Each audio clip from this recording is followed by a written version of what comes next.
David kembali lagi, tentu saja masih bersama dengan Bapak Badrodin Haiti, di mana tadi lanjutkan lagi ya Pak ya pertanyaannya. Ibu kan sempat melarang katanya waktu Bapak akan masuk ke Akabri, waktu itu masih Akabri namanya ya, bukan Akpol Akabri. Ya. Itu memang iya Pak? Iya betul. Kenapa dilarang?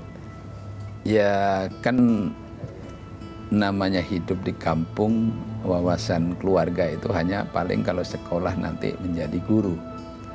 Menjadi guru paling banter kalau misalnya kuliah ya nanti di IKIP atau di PGRI gitu. Kira-kira seperti itulah. Apa yang terbayang oleh Bapak? Saya kan berbeda. Saya menerobos tradisi wawasan itu, saya cari yang ya, karena waktu itu kalau saya kuliah tentu adik-adik saya nggak bisa kuliah gitu, sehingga saya cari yang gratis. Oke, termasuk masuk Akabri. Milihnya itu ya ternyata ya. Bukan karena lebih ini Pak.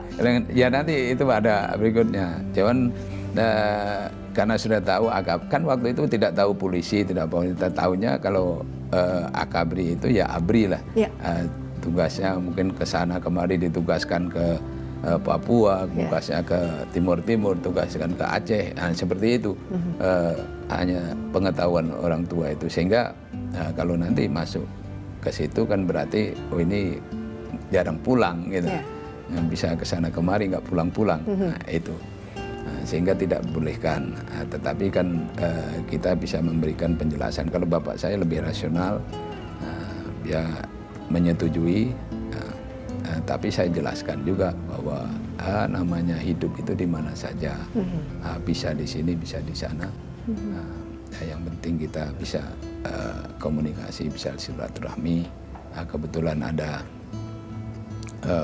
dan mati pun itu sudah ada di tangan Tuhan gitu. Cuman kita tidak tahu kapan itu mati.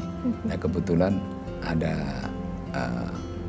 kakaknya ibu itu yang meninggal kecelakaan karena dia berdagang, jadi hidupnya di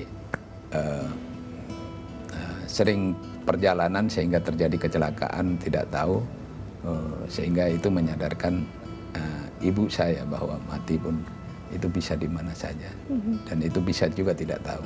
Karena waktu itu tidak tahu, karena tidak bawa identitas, sehingga setelah berapa hari meninggal baru tahu. Baru tahu keluarga. Iya.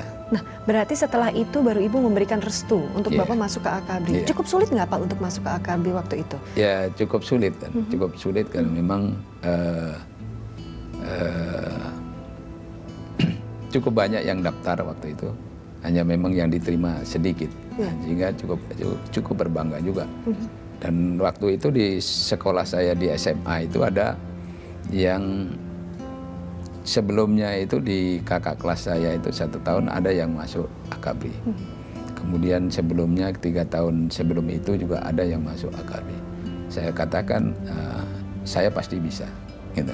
Makanya saya ikuti dia. Kalau dia bukan lulusan terbaik, saya lulusan terbaik, saya pasti bisa. Ya, gitu. Gitu. Yakin ya Pak ya? Yakin. Dan akhirnya masuk. Karena saya yakin bahwa kalau kita melakukan satu pekerjaan yang besar, yang kita bangun itu jiwanya dulu. Kalau jiwanya itu yakin dia bisa, itu sudah akan memperlancar usaha kita. Betul. Akan membangun optimisme atau membangun semangat kita. Gitu. Yang penting jiwanya dulu ya. Jiwanya dulu harus sanggup. Tapi apakah dari awal Bapak memang pengen nantinya dari Akabri ini kan pilihannya banyak, angkatan darat, angkatan laut, udara, bahkan ada polisi. Dari awal Bapak memang pengen masuknya di polisi atau justru pasrah-pasrah aja dulu? Kita tidak tahu karena waktu itu 1 tahun itu umum dulu. Umum dulu, kita pokoknya masuk di situ.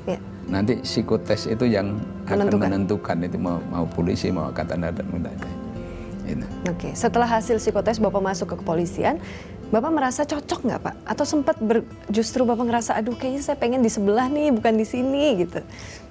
Ya kalau dulu kan pasti orang pengennya masuk angkatan darat kan. Ya. Karena angkatan darat itu TNI itu kan bisa jadi gubernur, bisa jadi presiden, bisa jadi menteri. Kan waktu itu zamannya seperti itu, gitu. Bisa kemana saja, gitu.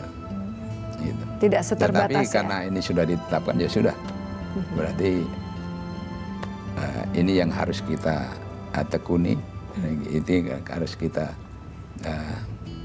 lakukan yang terbaik.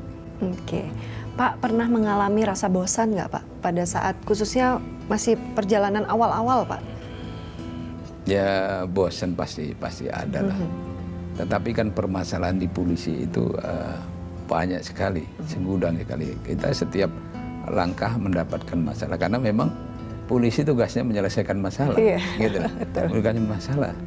Sehingga dari waktu ke waktu itu terus kita diasah dengan menyelesaikan masalah itu sehingga menjadi orang itu pinter dari masalah-masalah itu. Gitu.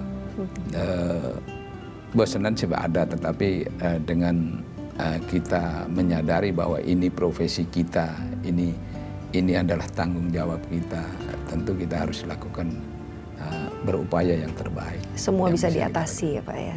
Insya Allah. Insya Allah. Nanti kita lanjutkan lagi obrolannya, jadi jangan kemana-mana. Tetap bersama kami, A Day With.